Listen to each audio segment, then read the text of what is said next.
The 7 Warlords of the Sea are probably my favorite group of characters in all of One Piece, and it's mostly because they're way more important than any other group, including, by the way, the Yonko, and also in part because there are actually 12 of them in the story, ironically. And these characters have lasted much longer than Kaido, Big Mom, even Whitebeard in the narrative, and clearly they have way more distance to go from here on out, considering that some of them are, in fact, now Yonko themselves. Which really does make it very impressive to me that somehow the first warlord introduced to us in the story ever may still actually be the very strongest of them all to this point, Dracule, I am not a vampire Mihawk. Now, we've all known for a long time that he was bound to be a massive player during the final war arc of the story as well, also due to his alliance with a few of his fellow warlords in Cross Guild. Because yeah, despite not caring about the One Piece at all at this point, he's still chasing after it and is also bound to cross blades with Zoro before the series ends, which is something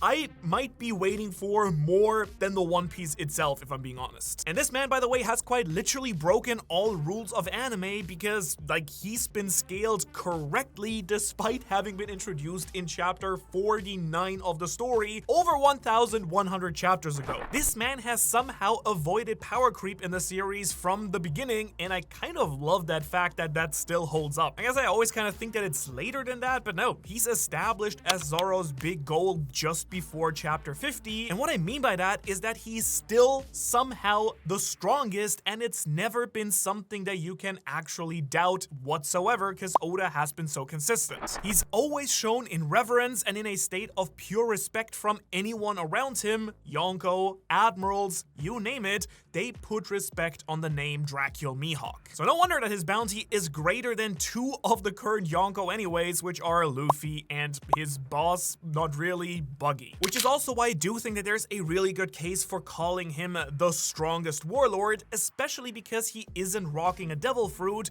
This man is all hockey and all sword skill and power. He's the man who rivals Shanks, one of the strongest characters in the entire franchise, in case you haven't heard of him, right? And is hailed as the strongest swordsman in the world, and we're almost guaranteed to see him land on Laugh Tale himself and shred through some people on his way to claim the prize that he has always dreamed of since he was a young lad. His nickname, by the way, Hawkeye's, plays on his intended role as a master of observation hockey, because when he was originally being designed by Oda, he was supposed to actually be the clairvoyant character, which means that he could properly see the future. That obviously then got reworked into Future Sight, the advanced form of observation hockey, and it's also a play on his animal mascot, the hawk, something, by the way, that of course all the other warlords have as well. So Mihawk really is kind of the guy when it comes to One Piece. He shows up, he drops bodies, he makes you question his lore, and then he's kind of gone immediately. For example, I've been trying to figure out if he's secretly a celestial dragon that has left Marijua for years now, and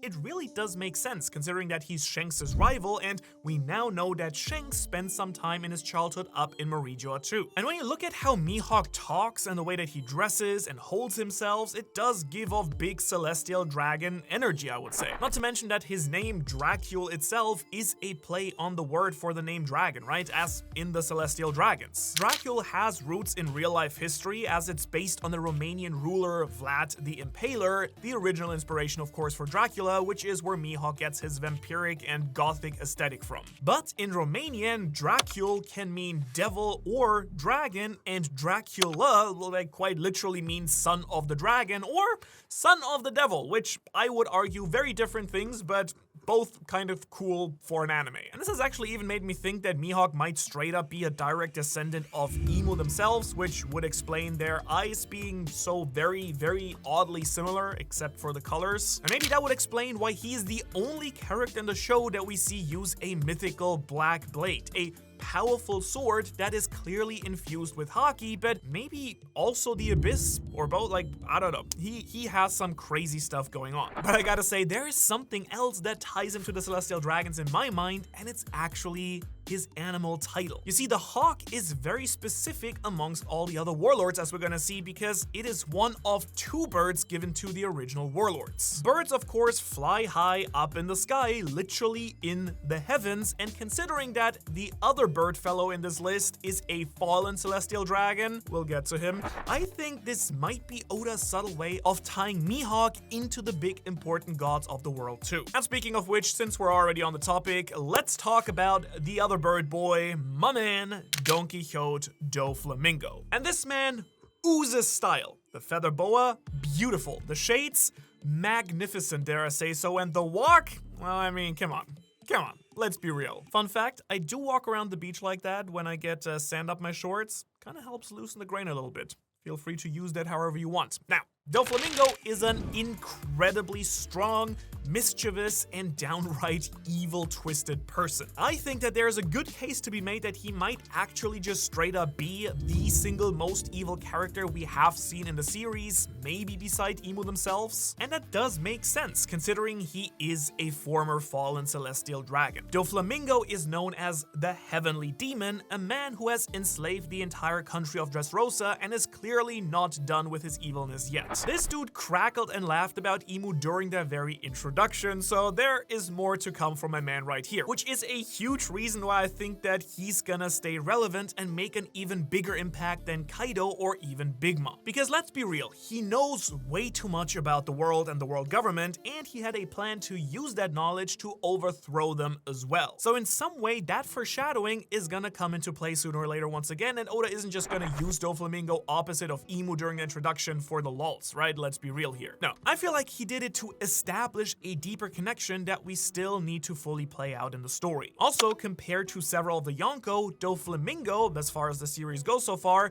is also one of the most important characters when it comes to Luffy and the crew's progress. I mean, let's be real, he was a huge benchmark for their true power during Dressrosa, the first arc that really, pushed the Straw Hats to their first limits, and is the main reason that Law teamed up with them in the New World to begin with. He worked for the mighty Yonko Kaido, and he himself may have been even stronger than 3 of Kaido's top commanders. I mean, let's be real, he's at least definitely got Queen and Jack beat despite his underworld name Joka. This dude is no joke when it comes to raw power, and I mean, with King, we'd have to see. King is strong, but I don't know, I could see Doflamingo potentially even matching him. Bad puns aside, I am pretty serious. He has an awakened Paramecia Devil Fruit in the form of his Ito Ito no Mi, which lets him bust out logic-defying techniques that truly stretch my personal understanding of what devil fruits actually can and can't do. Like seriously, let's look at some facts. He's got string clones, can control people's bodies like marionettes, can Spider-Man fly across the sky on clouds, and can create an unbreakable barrier that even Admirals and Zoro and Luffy can't break in the form of the birdcage, which let's not talk about that.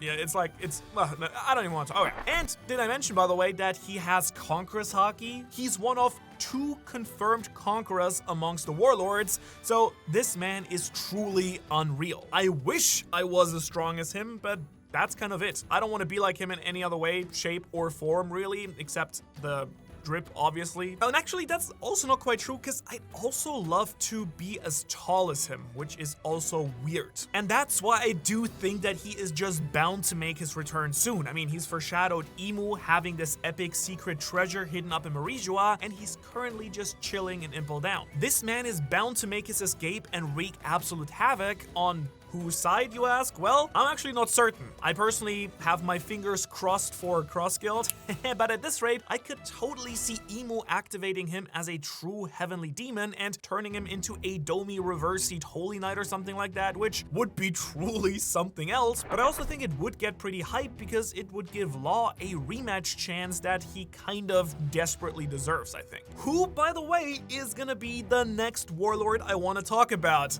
Yeah, I know. Very smooth transition here. Law is another one of those characters who I could easily make a case for being the strongest and the smartest, but objectively speaking, I do feel like I can speak for mostly everyone when I say that he is easily the coolest. When my man Law here walks into a room, he leaves every woman he meets in shambles. Now, I don't know why, but if I had to guess, I would probably guess that it's the poofy hat. It's provocative. It gets the people going. He's one of what I call the 4 quote-unquote good warlords with a question mark, and that's because they are the true allies that the Straw Hats have amongst the warlords. The others being, of course, Jinbe, Boa, and Kuma. But don't worry, we'll talk about all of them in depth too, because they all hold their own insane lore that changes the series in their own massive ways. For now, let's stick with Law, who is heavily intertwined with so many things in the story and with so many different factions. He's battled against and alongside Blackbeard and the Marines and the Straw Hats, and has even taken down a Yonko with a little help from Kid, but mostly did it himself, I would argue. He's also mysteriously in tune with the entire world, like he's able to detect Luffy's death and awakening, which kind of makes me think he might have the voice of all things, right? Or insanely sharp hockey, but the most obvious thing is that he's a member of the legendary D-Clan, who I've theorized are descendants of some group from the Void Century with very deep ties to Joy Boy. And Law is just kind of this enigma that I can't quite figure out sometimes, but considering that his powers are very clearly god tier, at least according to Dofi and Blackbeard, I'm very confident that he will once again have a very monumental role to play during the final saga once he pops up again from, fleeing from his fight with Blackbeard. And whether it's his Ope Ope no Mi's mind switching or the immortality surgery, his devil fruit is the key to some very big event during the final saga. Oda has made that thing very crystal freaking clear at this point, I think. And I mean, that shouldn't really come as a surprise too, right? The thing is beyond broken. Easily one of the top 5 devil fruits in the entire show, and I would bet quite a lot that he will make a return in Avengers Doomsday, I mean Marineford 2, and when he does, I think it will massively shift the tide of the entire battle. Plus, come on, I'm a simple man. I really just want to see Awakened Law versus Awakened Dofi at some point. Is that too much to ask for? It is?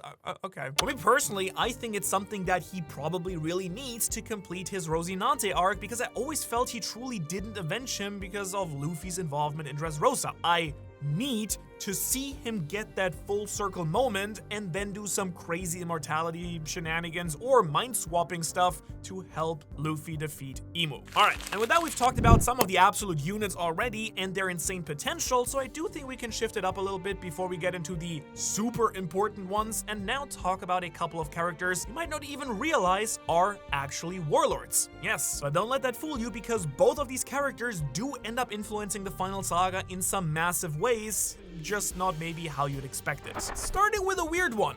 Edward Weevil, the son of Whitebeard. The jury is still out whether he's son, clone, or something else entirely, but what I do know is that this guy is a powerhouse. Now you might not know this, but he single-handedly defended Sphinx Island, Whitebeard's hometown, from a marine invasion, only barely being defeated and captured. And this guy's actually the primary reason that I think Dofi has a really good shot at escaping prison, because Marco is currently making a massive prison break happen for him. Weevil is the son of Stussy, an original member of the Rocks Pirates, which makes me think that Weevil might actually be Whitebeard's happy little accident, like it might just be true. And I mean, it would explain the size and the facial hair. But also considering that Stussy has been a member of the original Mads group, super scientists who all had some sort of attachment to cloning and gigantification, it's just as likely that Weevil is a discount version of Whitebeard from the early cloning test runs. What I am certain of though is that he's gonna kick some butt during the final war, because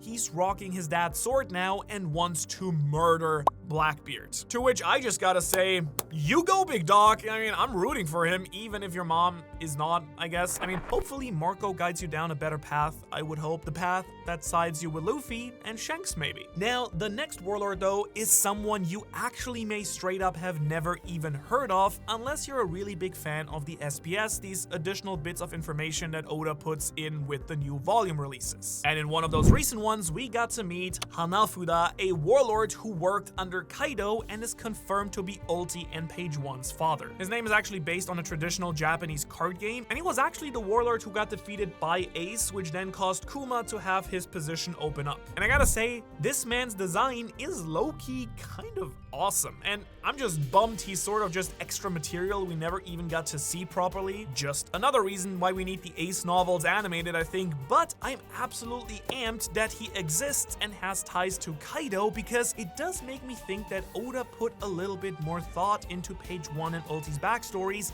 than we might have originally suspected. Which I also think lines up pretty nicely with Yamato's cover story, since these two dinos have now fully sworn allegiance to the mighty White Wolf of Wano, and I would just kind of love to see them come back at some point and, play a role again in the story, and heck, maybe they'll even prove to be strong allies that help Usopp and Nami during the final war. Wouldn't that be something? I mean, at least would make up for all the problems that they caused during Wano, right? But next, I think it's only natural that I shift from the guy who got kicked out and now talk about the guy who filled his hole, who filled his shoes. Let's go with that one. Everyone's favorite dad, Kuma. And just for the protocol, I feel obliged to say that I love this guy so much, dude. Like, he's easily one of the craziest and best written characters that Oda has made, period, in his story. And I would never have expected it based on his first introduction, because he went from kind of this weird Bible guy to an iconic man who inspired dads all across our real world to dress up and dance with their kids in probably one of the most wholesome anime meets reality moments that I've ever been lucky to witness myself in my very young life. Okay.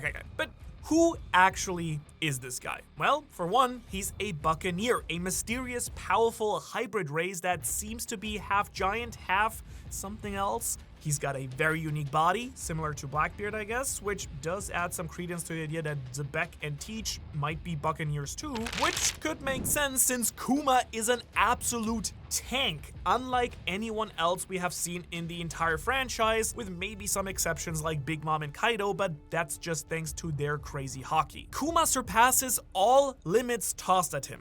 Pain, a loss of consciousness, a loss of sentience, you name it, Kuma can tank it. Surely with the help of his insane devil fruit, the pawpaw fruit, because this thing allows him to push, which I know seems pretty lame when you first hear it, and maybe to a non-One Piece fan, but it's actually nuts, and you know it, right? It's like crazy. One of the top 10 fruit easily. Yes, he can push people, air, objects, but most importantly, even concepts and feelings. We're talking about crazy stuff like pain or memories. This man can just push them out, and then they're just no longer a problem for others. Man, if I had those powers, I could do so many awesome things. Most importantly, though, I could finally forget the accident.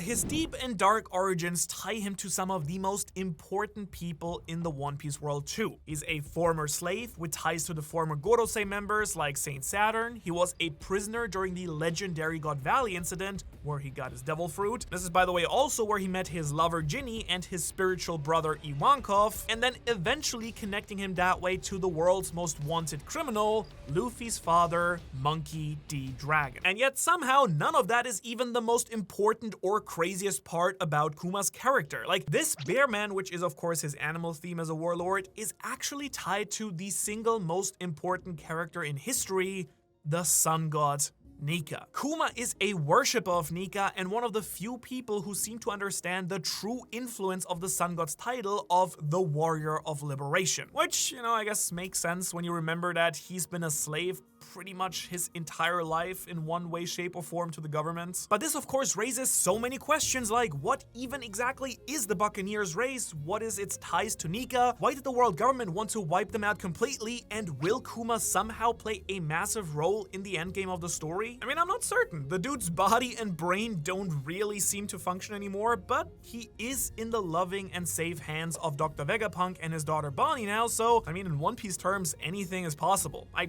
kind of hope so personally. I kind of want to see him and Luffy reconnect properly with his consciousness being back after all.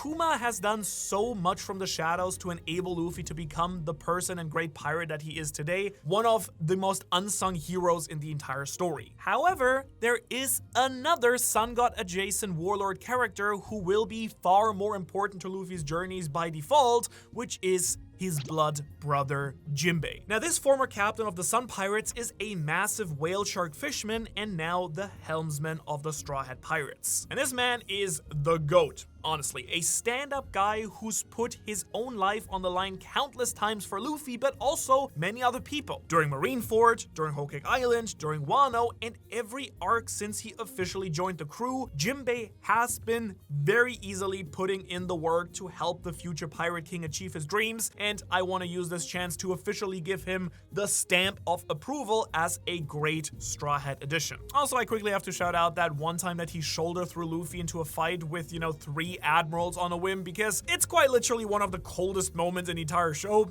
Thank God you saved him afterwards though, Jinbe, because you threw your sun god into the lion's den at that point, but again, it made for pretty good, reading and watching. Love it. Also, something I recently noticed, by the way, is that Jinbe's little face scar perfectly matches Rocksteady Zebek, which could and probably totally is just a funny accident, but I don't know. I'm the theory guy, and something about both Jinbe and Rox having deeper knowledge about the true history of the world does seem at least like a little bit suspicious. Like, I feel like it's not like there's nothing there. Because Jinbe's cover story is also the one that showed us the ancient ruins underneath the ocean, which later then was confirmed to be a totally super big, massive, important detail foreshadowing that the entire world was flooded and most of the past, One Piece world is now underwater. Then, of course, Who's Who had his odd and pretty racist interaction with Jinbe about Nika and the Warrior of Liberation on Wano, which kind of makes me think that Jinbe's role on the crew may be way more important than just badass fish that we all love and can sail decently, But regardless of just that though, he will help bring the new dawn, that is undeniable, because he is a Straw Hat after all, and they've got one job, and it's to make Luffy Pirate King. Unlike, that is, Sir Crocodile, who tried to kill Luffy on sight multiple times. But it's kind of cool now because they're sort of buddies after Impel Down and Marineford. I don't know, good vibes, I think. But I've got to say, Crocodile is sly dog. They're low-key probably the most sus person in the entire franchise, which, says a lot. And the fact that Oda has now taken him and put him into Cross Guild as a key player should be a pretty clear sign that he's still got some gas left in the tank story-wise, and probably a few secrets that we still need to learn. To this day, even a decade after Alabasta happened, he's still one of the most popular villains in all of One Piece. Heck, I might even say in all of anime. Especially for all of those 2000s anime people, he's right up there with characters like Frieza or Gaara. Like, I think it's just his cool, calm, like, mafioso vibes that really engaged people like myself, when I first saw him. That and his wicked sand Logia fruit, it's kind of awesome. I mean, we always gotta remind ourselves that back then, Logias were and still are some of the most busted devil fruits out there, and while Smoker introduced us to them, this man really showed off why all the early game villains had a Logia fruit. Luffy just couldn't touch this man without getting incredibly creative. Right, well, he's right now one of the top dogs in Cross Guild alongside Mihawk and Buggy, still aiming for that Project Utopia thing that he was working towards back in Alabasta. But his connections to Pluton, the secret with Ivankov, and just in general everything he had going on at Marineford kind of makes me feel like Oda is cooking up something really special for this guy. And of course, I'd be silly not to also talk about the very incredibly popular theory that is Crocomom! Yes, finally a Crocomom video. Now, if you're new to theories or, the One Piece community, the idea is that when Ivankov was talking about Crocodile's secret during Impel Down, he was actually here hinting at the fact that Sir Crocodile may not always have been a sir after all, if you get my drift. Now, a lot of this comes from this scene here and the statement from Oda that he's already drawn Luffy's parents in the series, but actually another big piece of evidence for this camp that could be big during the final saga is the resurgence of the Kuja pirates in recent chapters in the story. Because in case you don't know, they got brought up pretty heavily, weirdly enough, during the Rocks flashback, but something you may not have caught in that was the very specific call out for the missing Empress of Amazon Lily, Tritoma. Because this girl is right around Dragon's age, she's got a resemblance to Luffy, and most importantly, she's a dead ringer for the Femcroc Oda once drew. Yeah, I don't know, I can kind of get behind the idea that Tritoma had Luffy and then had a little hormone change to avoid that nasty love sickness known for killing the women of Amazon Lily. That one that allegedly killed her in the story. And this seems like a crazy loophole that could work, and if true, Crocodile in the final saga could have an insane comeback to help out Luffy or Dragon wage war against the Celestial Dragons. And I know we're getting off topic a little bit, but stick with me here for a second because I have to talk about this. The biggest issue is, of course, their ages, because Crocodile has an age, and we do see young Tritoma 44 years ago when hypothetically Crocodile should have been 2 years old. So it's unlikely, but if Oda decides to just say, hey, I mean, Crocodile faked his age, this might be a viable retcon, I think. But speaking of all that Kuja stuff now, Boa is of course a perfect character to talk about next because she is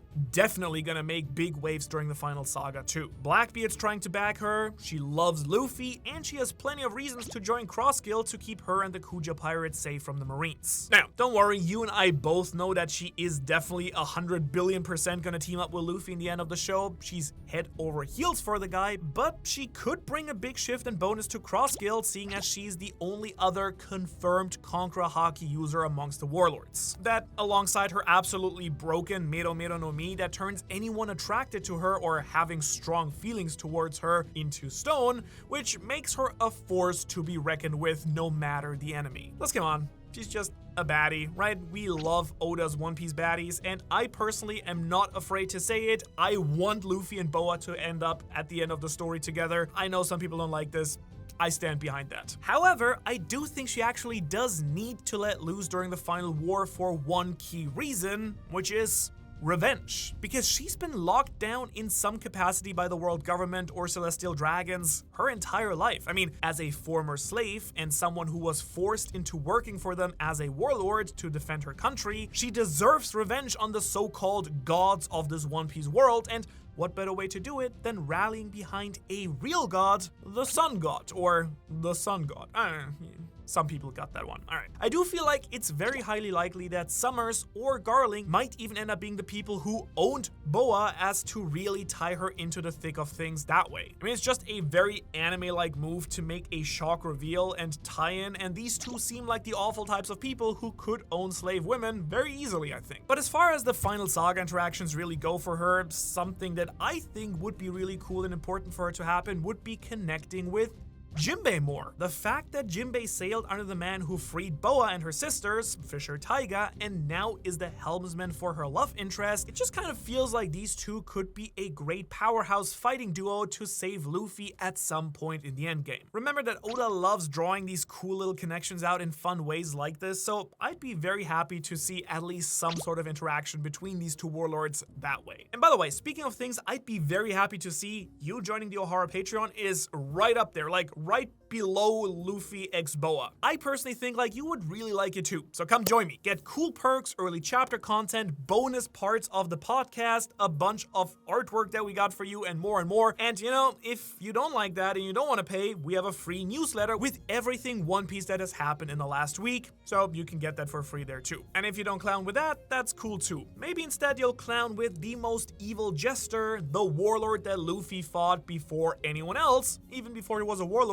Buggy the Clown. And what can I say, man? I love Buggy. His impeccable ability to fail upwards in the story always gets me, even though you'd think it would get old. It doesn't. Unironically, I think it's one of my favorite reoccurring gags in the story. Like, we see him as a failed nobody type of pirate in the earliest parts of the show in the East Blue, only for him to then become a warlord, and then of course eventually become one of the very few hand-selected people that actually achieve the status of a Yonko, all you know by just kind of stumbling around and exploiting some coincidences, basically. Now, let me be clear, I'm not in the camp that believes that Buggy is a complete joke. He sailed with the Pirate King in his childhood, and the streets are making it clear that there's even a chance that he is the son of Roxy Zebek, plus his Chop Chop fruit is actually kind of like a seriously broken and powerful devil fruit. And to be completely real with you, he's probably one of the better pirates in the series when it comes to doing pirate stuff, right? He loves treasures, is always chasing after maps and gold, and just kind of wants to secure the bag, right? Like, cha-ching, especially the One Piece, so that he can finally live up to his captain status. So I gotta say, I personally just kind of respect the hell out of Buggy and his dreams, and I'm fairly certain that he's still got some more room to rise. His connection connections to Shanks, to Luffy, even Blackbeard make him pivotal as a Yonko, and he's on a quest to claim the One Piece and become Pirate King himself now, something I quite seriously think in my heart of hearts could very realistically happen because that's just how Buggy works. He might become Pirate King first, or second after Luffy, something like that. And if you don't believe me, Oda himself keeps saying how much he loves Buggy. When Luffy became a Yonko and even gave him a higher bounty after Wano, Buggy becoming Pirate King before Luffy or with Luffy would be priceless and is honestly, in my books, almost like a 50-50 chance at this point. And hey, if he's Rox's kid, maybe he's got way more power and even some secret Conqueror's Haki somewhere to secretly unleash that'll help him throw hands with the likes of Luffy, Shanks, and our next warlord, you know, his potential half-brother, Marshall D. Teach. Yeah, I know it's kind of easy to just gloss over him, considering that he's like the big bad of the show, and his time as a warlord was really brief, but hey, he was a warlord and is my other contender for strongest of the entire bunch. Which, I mean, let's be real, by the end of the show, he will absolutely be the strongest of these 12 characters, but the jury is still out on if he'd actually square up with Mihawk properly, since their abilities are just so different, and technically, Mihawk should hard counter Blackbeard, at least based on the whole Haki beats Devil Fruits interaction thing, and, you know, Blackbeard kind of being specialized on countering Devil Fruit specifically. Who knows? Let me know what you think. Because Blackbeard, of course, uses two insane Devil Fruit powers at the same time. The world-destroying Gura Gura no Mi, creating earthquakes, and the dreaded Yami Yami no Mi. But also, as Kaido made clear, Devil Fruits aren't everything compared to beastly Haki, but Rox needed two powerful Devil Fruits for his plan, so maybe there's just a little bit more nuance to the entire Haki Devil Fruit situation than we originally thought. Back to the obvious now, Teach being the son of Zebek and a member of the D-Clan, he's gonna quite literally change the world, that much is for sure. He wants to conquer the world, and to do that, he'll probably end up stealing from or defeating Emu, and I kind of think it makes sense that he ends up being Luffy's final enemy of the story before Emu, you know, since he's killed Ace and is framed against him more than anyone else. Blackbeard truly is the antithesis to Luffy in all the ways. How he'll do all of that though, I'm not quite sure yet. Now my guess is that he'll use an ancient weapon like Uranus or Pluton, he knows about those. Shanks did go to Wano, assuming that Teach was already heading there, and considering that that's where Pluton is hidden, kind of leads to the idea that maybe Teach was aiming for Pluton for some specific evil reason. Me personally, I'm just amped up to see what Blackbeard's true plans will end up being. Will he steal the Mother Flame from Emu and become a god in his own right?